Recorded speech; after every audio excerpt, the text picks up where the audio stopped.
Heading लिखो फिर chemical reactions.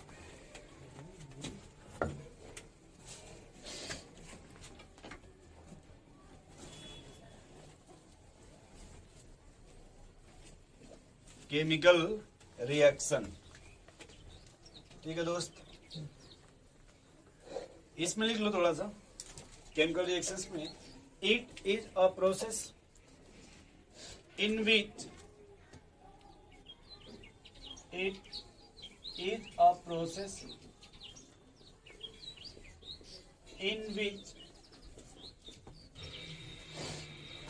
two or more than substance, two or more than substance, more than two के बस मोर than to या मोर than to, ठीक है। टू या मोर देन भी लिख देंगे, समझ जाएंगे, ठीक है। और ये दो हो या दो से ज्यादा हो, टू या मोर देन सब्सटेंस, कुछ भी लिख लीजिए, substance interact with each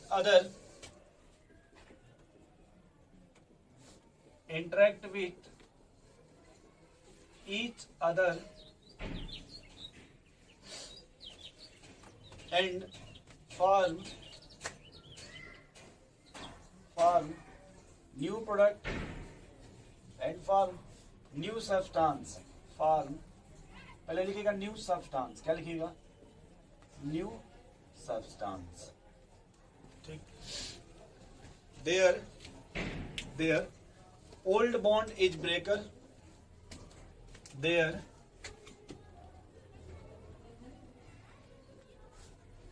old bond is क्या बोलते हैं हम, ब्रेकर है क्या, ब्रेकर बोले, चलिए, breaken and new bond is formed, breaken and new bond is formed,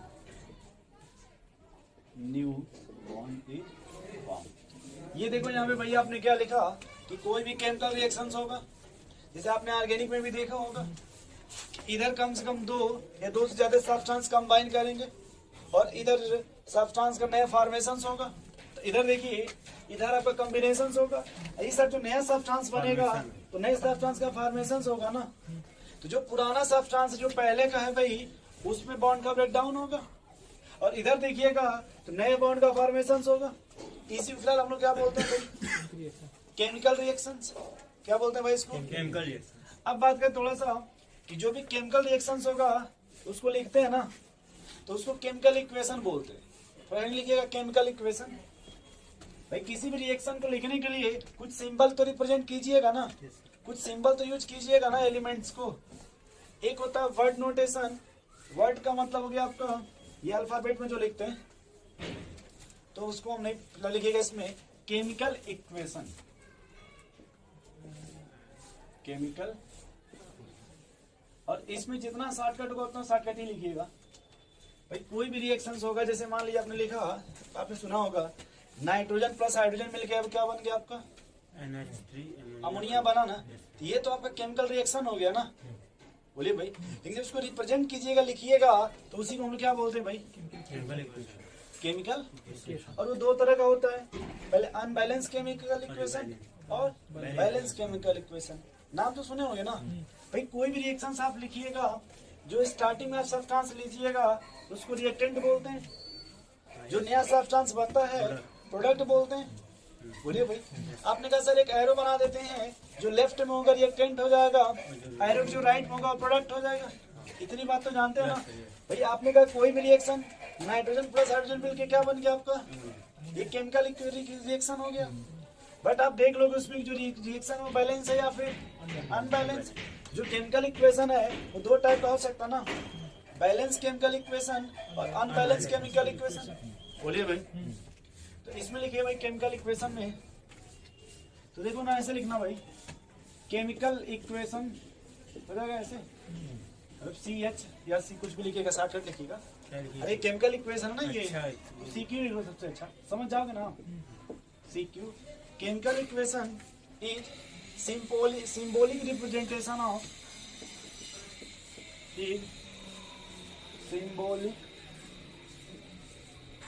representation of symbolic representation of chemical reaction.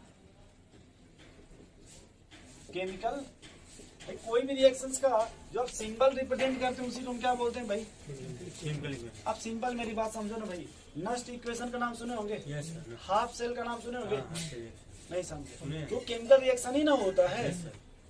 बोलिए भाई, हाँ। जो आप उसी को जो रिप्रेजेंट करते हैं उसी का नाम क्या दे देंगे? केमिकल। Chemical equation. अरे एनोड कैथोड पे रिएक्शन लिखते Yes, हैं, sir, हाँ, इक्वेशन नाम उसका देते हैं ना। आज जब दोनों को जोड़ देते हैं तो केमिकल रिएक्शन हो गया, जिसमें वो करंट फ्लो होता है, बैटरी जोड़ते हैं हाँ, तो आपका केमिकल रिएक्शन हो गया ना। नहीं लिखते हैं half equation, half half cell equation, half cell cell equation. बोलिए भाई, जो आप वही कह रहे हैं कि जो आप केमिकल रिएक्शंस में जो सिंबल रिप्रेजेंट करते हैं उसी को हम क्या बोलते हैं भाई? Chemical equation. Chemical equation.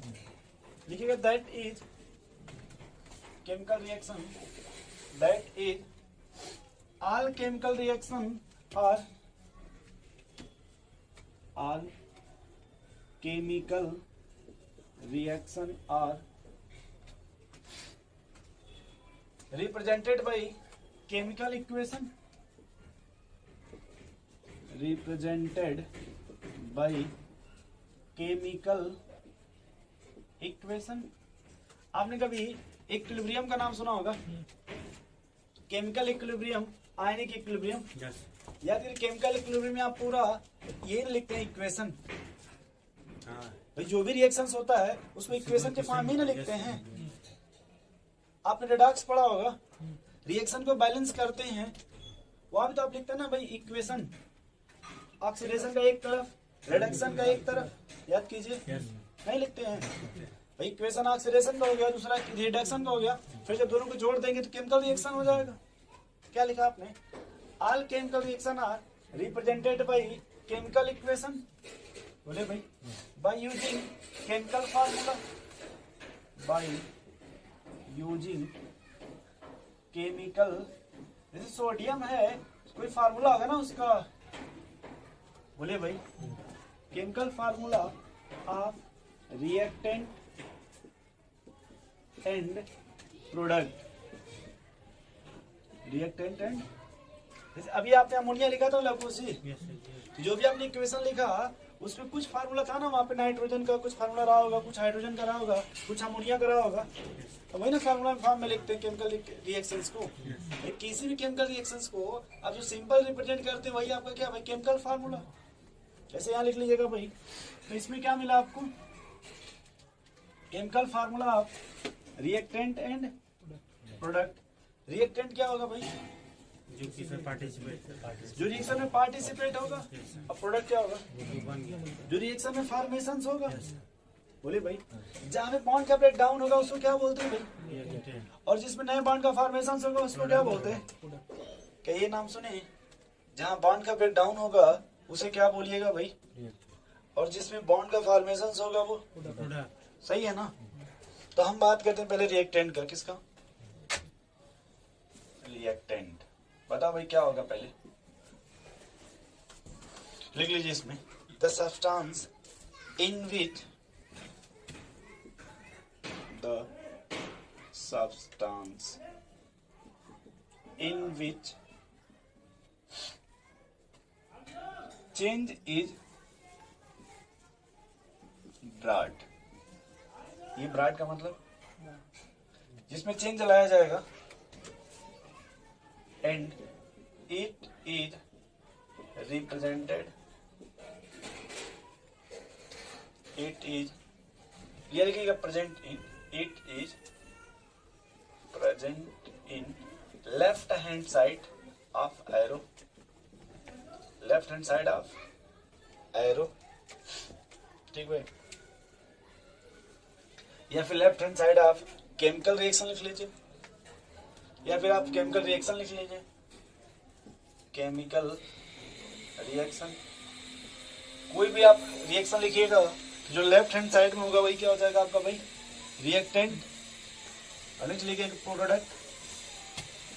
Second क्या लिखिएगा भाई? प्रोडक्ट। इसमें क्या लिखा जाएगा भाई? द सब्सटेंस इन विच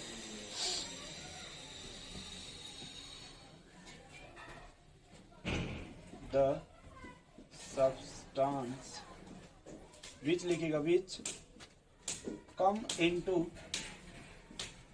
विच जी come into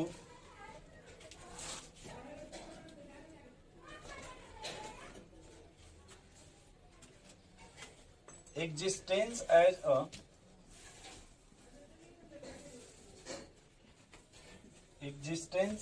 a result of chemical change, existence as a result of chemical change, result बोल जाए समझ गए आप, chemical change, and it is present on the right hand side, and it present at right hand side of chemical reaction. Chemical अब देखो भाई कुछ जैसे मान लीजिए R1 किस में चेंज हो रहा है भाई, ये ना आपका रिएक्टेंट किस में कन्वर्ट हो रहा है भाई, तो ये देखिए रिएक्टेंट क्या है भाई, the substance in which change is brought, यानी वह सब जिसमें चेंजिंग लाया जाता है, इसमें क्या किया जाएगा, चेंजिंग लाया जाएगा, और the substance which come into existence as a result of chemical change, यानी यहाँ जो चेंजिंग हो रहा है इसका जो रिजल्ट होगा वही क्या हो जाएगा आपका। अब जैसे आपने लिखा सब्सटेंस, आपने 2 लिखा था ना कहीं, द प्रोसेस इन विच 2 या मोर देन सब्सटेंस इंटरेक्ट है ना भाई, तो यहाँ देखो ये R1 प्लस R2 और ये आपका P1 प्लस P2, जैसे आपने लघु से कभी मेथेन का नाम सुना होगा, Cl2 का inductance of sunlight CH3Cl plus, नहीं सुना आपने, छाप लीजिए इतना तो।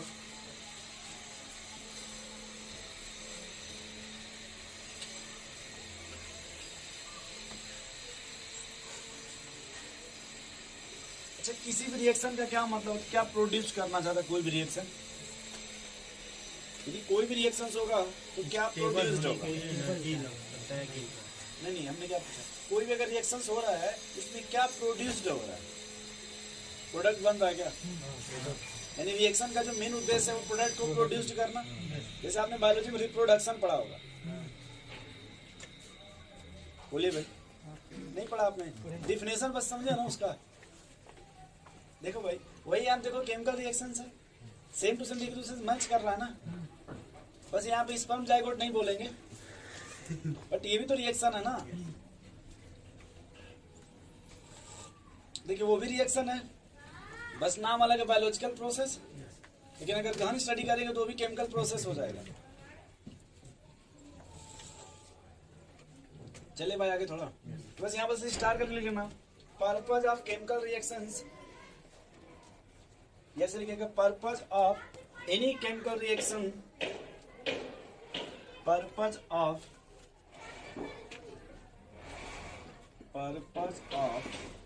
Any chemical reaction, any chemical reactions is produced, क्या प्रोड्यूस करेगा भाई, प्रोडक्ट, कोई भी है तो क्या प्रोड्यूस करेगा, अब उसमें पहला हेडिंग लिखेगा भाई, ये समझ रहे हैं,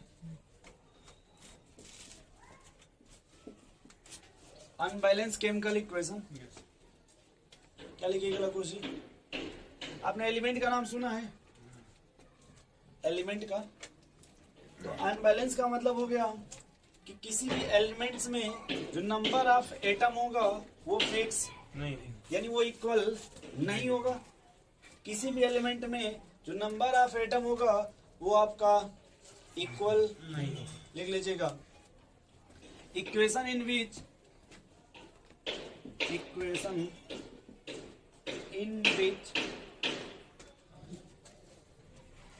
number of atom of element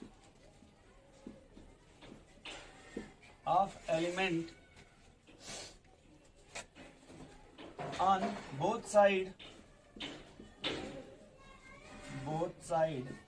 are not equal,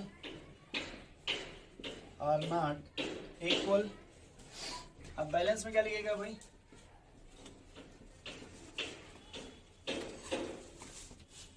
ये देखिए यहाँ क्या हो जाएगा भाई, इक्वल। लघु से ये लिख लें, यहाँ पर रिपीट कर दें, यस।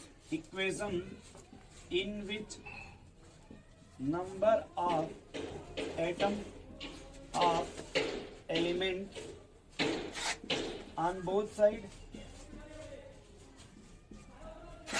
आर, क्या हो जाएगा भाई, both side number of atom हो किसी भी एलिमेंट में क्या है भाई, इक्वल हो जाएगा। तो उसी का नाम क्या दे देंगे लघु से, बैलेंस। बालिक बैलेंस के बैलेंस। बैलेंस केमिकल इक्वेशन बन गया भाई।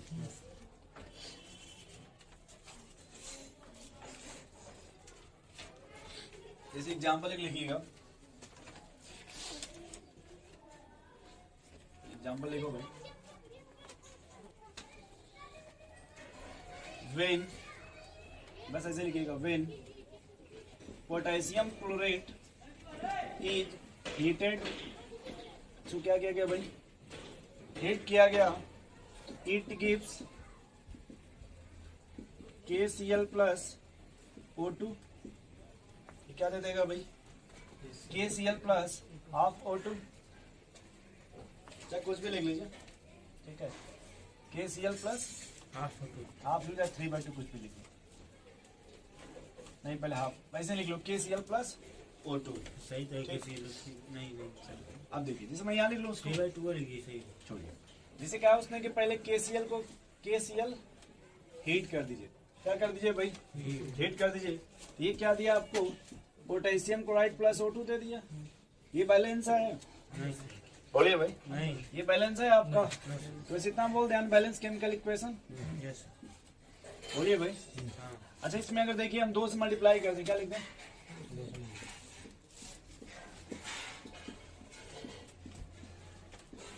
अब ये देख लो ये क्या है, अभी बैलेंस अभी भी बैलेंस नहीं। नहीं, क्यों भैया, 2 को हटा दीजिए ना, वो बैलेंस हो रुक जाएगा। जाइए पहले, क्या नहीं बैलेंस हो बताइए हमको, यहाँ कितने पोटेशियम है, यहाँ कितना हो गया, कितने क्लोरीन है, कितना है यहाँ पे, कितने ऑक्सीजन है, 3 2 ना 6, तो 2 यहाँ करिए, 2 से 2 कट जाएगा, 3 हो रहा है क्या, हाँ वही 2 हटा दीजिए और उसको सही ये हटा सही दें? है। सही है वहाँ से हटा दीजिए। वो हटा दीजिए, 2 को हटा तब वो बैलेंस हो जाएगा। हाँ यहीं से 2 हटा दीजिए तब वो बैलेंस हो जाएगा। ये हाँ 2 हटा दीजिए। बोलो वही भाई, ये यही वाला ऑक्सीजन दो वाला 2 हटा हटा दीजिए दीजिए ना। बस ये हाँ सही है, हो गया। अच्छा हो गया बैलेंस, हाँ बोलो भाई, हाँ चलिए ठीक, तो यहीं से देख लो आपका ये अनबैलेंस हो गया, हाँ। और ये क्या हो गया भाई, बैलेंस। Balance chemical equation. पहले इतना समझिए, फिर अभी हम लोग अपना टॉपिक अभी स्टार्ट नहीं, अभी तो माहौल बना रहे, अच्छा ये लाइक है क्या, हम भूल गए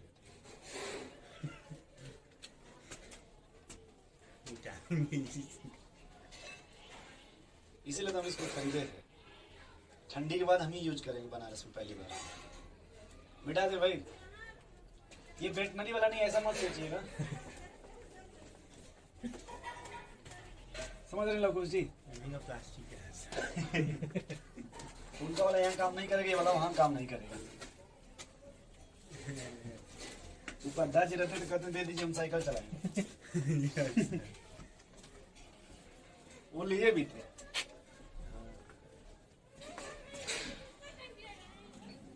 चले भाई थोड़ा आगे, यस। रेडी लिखना आप, balance chemical equation, balance chemical equation, आपने भी यही लिखा ना इसमें कि जो नंबर ऑफ एटम होगा वो बोथ साइड क्या होगा भाई, इक्वल होगा, ये नहीं लिखा था आपने, बट हमें इंफॉर्मेशन क्या देगा,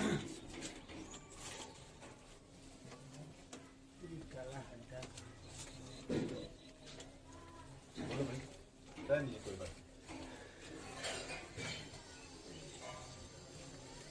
थोड़ा इसमें कुछ लिख लो ना, फिर बात करते हैं, यस थोड़ा लिखो इसमें, गिव्स क्वांटिटेटिव, एक होता है क्वालिटेटिव, एक होता है क्वांटिटेटिव, यस, गिव्स क्वांटिटी। ठीक है, गिव्स क्वांटिटेटिव, क्वांटिटेटिव इंफॉर्मेशन, आपने स्टोसियोमेट्री का नाम सुना है कभी, मैंने आपको नहीं पढ़ाया था स्टोइकोमेट्री, बट उसको यही समझा दूंगा यस उसको, इसलिए इसको खींच रहा हूँ थोड़ा, क्योंकि ये थोड़ा अच्छा पोर्शन है मूल का। सही है। ठीक है भाई।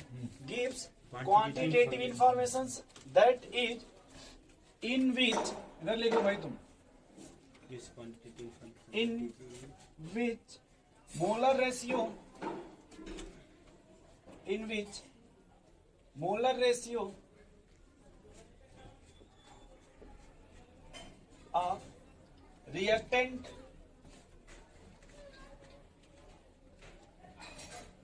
molar ratio of carbon, molar ratio reactant are reacting and in which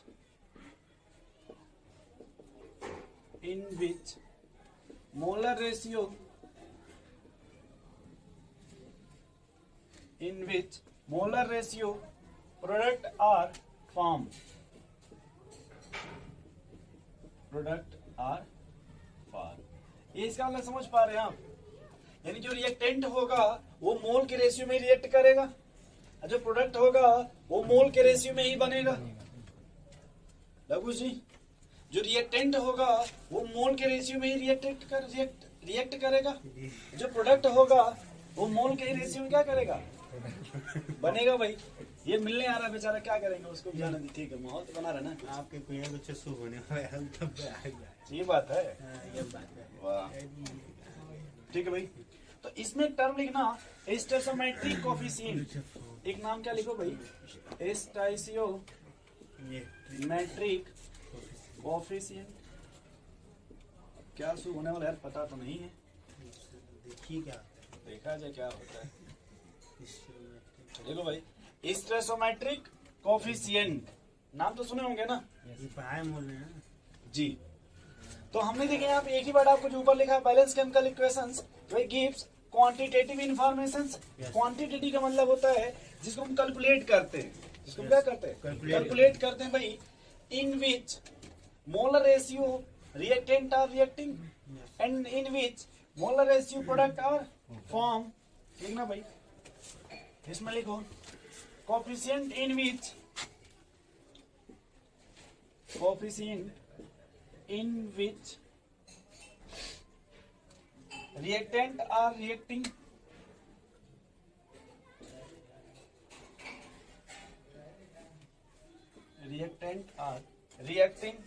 and product are formed, product are formed।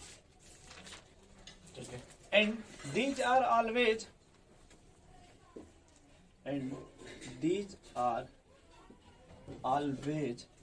called as balance chemical equation, balance chemical equation। Example लिखो भाई लघु से। जैसे आपने कहा सर नाइट्रोजन प्लस हाइड्रोजन मिलके क्या बनेगा, बोलो भाई, लिख लेने से पहले। ये देखो बैलेंस है कि अनबैलेंस है, अनबैलेंस है। बोलो भाई। अनबैलेंस क्या नाम बता अपना? शशिकांत। शशिकांत। हम शेषनाग बोलने जा रहे थे। चलिए, अच्छा वो आपने सही नाम बता दी, नाइट्रोजन प्लस। ये कैसा है भाई? ठीक है लवकुश जी, यस। ये बैलेंस कैसे होगा भाई लवकुश? 3:2 2n। इधर कितने नाइट्रोजन भाई सन्नी? 2।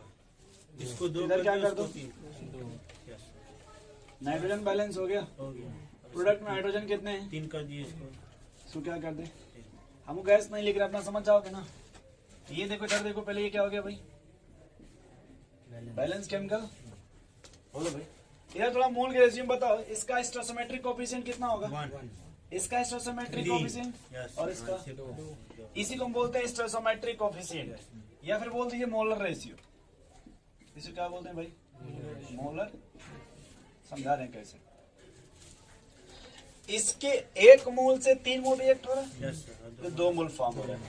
अगर मान लो ये 10 मोल होता कितना भाई? ये कितना रिएक्ट होता और ये कितना बनता? अगर ये मान लो 100 है तो ये 300, और ये 200, नहीं समझे। ये आपका है मोलर रेशियो। इधर देखो स्टोइकोमेट्री। वो कह देगा कि भाई मान लो हमने इसको ये ले लिया 50, कितना ले लिया 50 वो कहेगा बताओ ये कितना बनेगा, और फिर क्या पूछेगा, 50 तो हम कहेंगे भाई एक में देखो पहले, लघु जी कितने में देखो, एक में एक से कितना बन रहा है ये, 3 तो 50 से कितना बनेगा, 150 सही है ना इतना, हाँ सही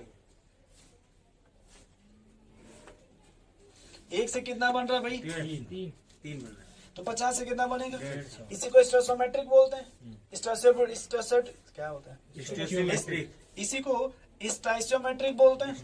इधर देखो अगर इससे मिला लो, अगर ये 2 है तो कितना बन रहा है, ये 3 है 3 है तो 2 अगर ये 3 है तो कितना बन रहा है, 2 अब हो सकता है आप तुमको देते 200, कितना देते 200 तो बताओ यहाँ पे ये कितना होगा, 300 300 कैसे नहीं, पता 300 भाई 2 से 3 है कि नहीं, हाँ। तो 200 से 300, हाँ, इसको मिटा दो, नहीं समझे भाई, इसी को क्या बोलते हैं स्टोइकोमेट्री।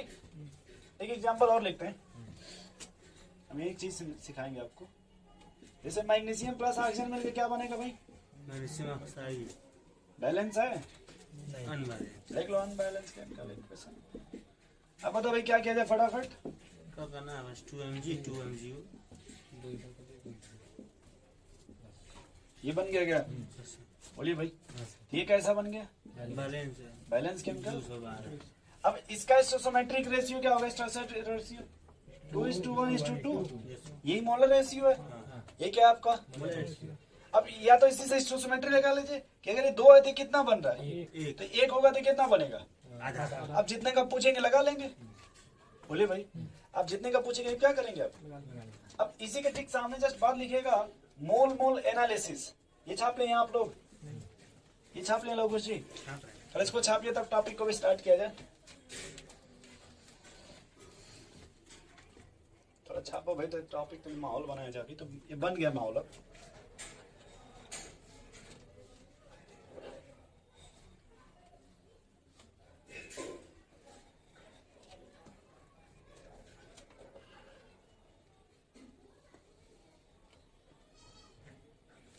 कल उसने बोले थे आए थे सुबह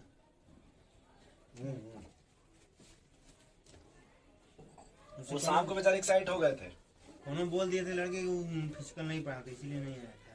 अच्छा इसलिए ऐसे जो यहाँ पढ़ाते हैं जिसको पढ़ाते हैं वही सब बोले थे। कहाँ पे जिसको दो पढ़ाते हैं सुबह वही सब उनसे बोले फिजिकल नहीं पढ़ाना चाहिए।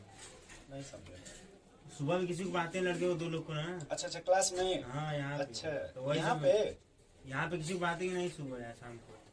नहीं, वो कोचिंग के 2 बच्चे हाँ थे, तो 2 बच्चे जिसको पढ़ाते हैं वही उनसे बोले थे। हाँ तो कोचिंग में हम ऑर्गेनिक पढ़ा रहे हैं, तो इसीलिए वो नहीं आया था। क्योंकि अलग अलग डिवीजन किया गया ना, उनसे पूछे तो बोले नहीं सर फिजिकल नहीं आप तो जानते ही इनऑर्गेनिक वाले सर अलग है वहाँ पे, हाँ प्रशांत जी वही है ना। हाँ हाँ बस, फिर एक सर और आए हैं फिजिकल पढ़ाने के लिए, अलग से स्पेशल है वो,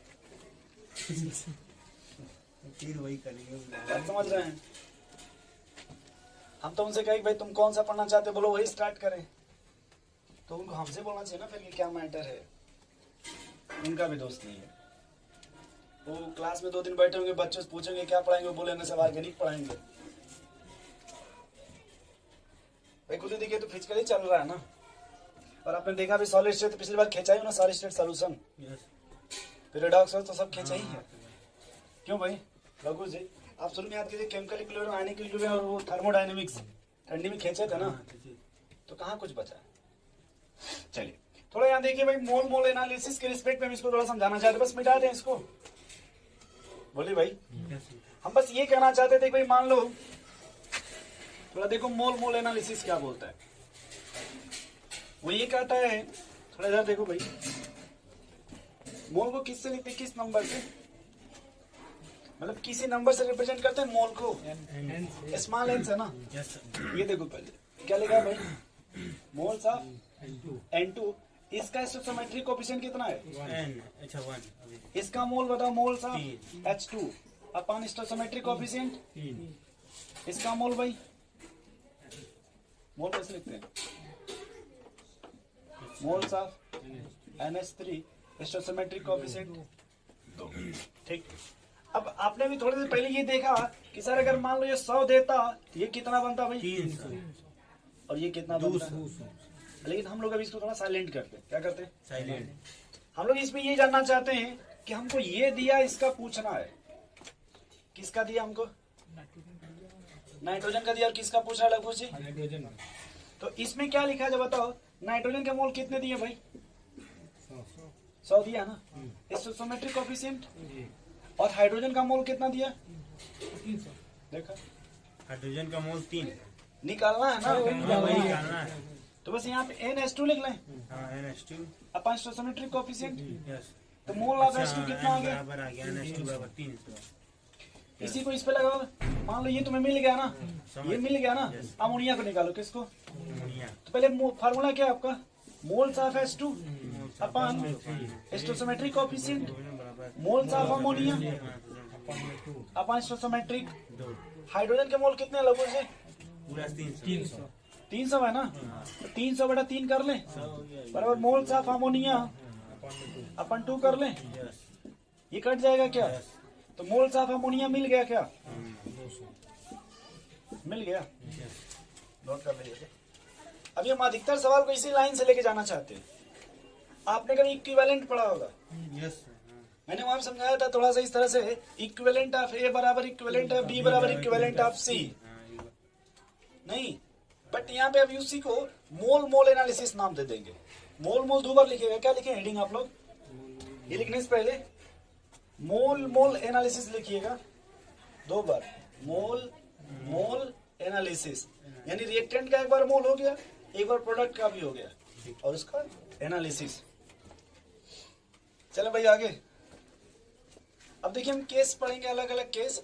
हो सकता है भाई आपका रिएक्टेंट 1 हो सकता है आपका रिएक्टेंट 2 हो, या हो सकता है रिएक्टेंट आपका 3 हो।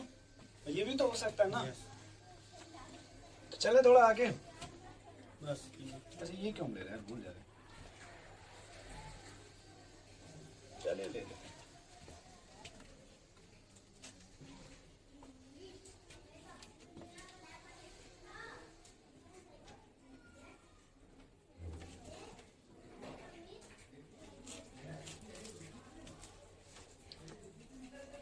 बस ये चैप्टर जहाँ खत्म हुआ ना, फिर आगे ज्यादा टाइम नहीं लगेगा। उसको फिर हम लोग खींचेंगे वो पेपर के हिसाब से। ठीक है सामने जी? केमिस्ट्री में कम हुआ है। कम नहीं हुआ है, मैं उतना पहले से पढ़ाता ही हूँ। अब कभी देखिएगा मैंने जब भी सॉलिड स्टेट पढ़ाया होगा, कभी आपको वो सब डिफेक्ट इफेक्ट नहीं पढ़ाता हो। और वही कटा है, तो कटने से हमारे से फायदा ही क्या हुआ? बस यही एक चैप्टर से नहीं यार, केमिस्ट्री में मुझे कटा हुआ है। भाई जैसे अब देखो इसमें अपने मन से सुनो ना मेरी बात पहले, फिर बोलना। मैंने इसमें law of conservation of mass नहीं पढ़ाया, वो आप हाइड्रोलाइसिस मोल कंजर्वेशन वो सब नहीं पढ़ाया ना, वो सब कटा है। तो मैंने पहले ही नहीं पढ़ाया, तो फिर क्यों आप टेंशन ले रहे हो? बोले भाई लोगों से भाई वो कटा ना कर लग, मैंने उसको पढ़ाया ही नहीं ना, तो हम तो पहले ही काट दिए ना। फिर नहीं, वो लॉ ऑफ कंजर्वेशन है, रेसिप्रोकल है, डिफरेंट प्रोपोर्शन है ना वो सब भाई। तो वो सब मैंने पढ़ा कहाँ? गिब्स जो भी है मतलब कुछ नहीं पाया। तो जब नहीं, तो फिर क्यों टेंशन ले रहे हो उसके लिए? चले आगे फिर ना। तो लिखना केस 1, 3 केस होगा। एक में मान लो 1 रिएक्टेंट है, एक मान लो 2 रिएक्टेंट होगा, और एक में 3 रिएक्टेंट। चलो भाई लिखो केस 1 लिखना, सिंगल रिएक्टेंट।